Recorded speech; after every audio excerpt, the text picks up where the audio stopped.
your family roots go back really far. I mean, one of the first families of Southern Oregon, right? The Rogue Valley. They go back pretty far. My dad's grandfather purchased this land in 1908. He was living out in Colorado Springs, and he ventured out west from Colorado Springs and landed in Rogue Valley and bought and came upon this orchard in what's now East Medford. So now Chrissy, my sister, and I are the fourth generations running a business on our family property. Yeah. That's pretty amazing. It is. I mean, the fact we've been here for 110 years.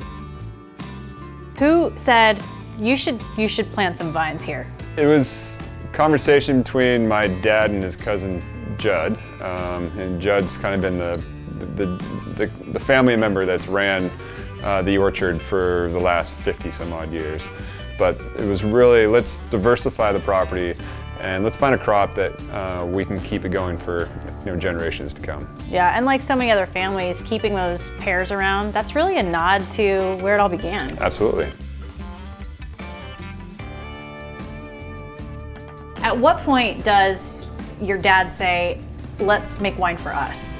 It was 2001. Ted, the owner of Forest, essentially said, Jack, you have more fruit than I want to buy. Why don't you make your own wine? And my dad shook his head at that. He was, at the time, his red wine always had a couple of ice cubes in it. Funny story, but he was an entrepreneur, looked into the business side of it, said, we could actually make this pretty profitable. And he made a couple hundred cases of claret in 2001. Most of it, I think, went to his buddies, but of course. Right. But that was the start of RoxyAnn, and then from there, the following year, they started building the winery that we have here today. He loved to tell stories, and he loved to have an audience to tell those stories to. And I think the tasting room was the best thing for that because that audience changed daily. So his stories never ran out because he could just... Nope, they never ran out, but they always changed, right? Yeah. Unfortunately, he passed away last October.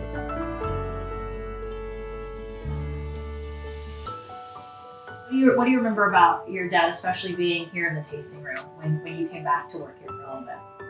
I've been obviously thinking about my dad a lot lately, and the first thing that comes to mind is just his generosity and how much he loved his community and people and would give the shirt off his back for anyone.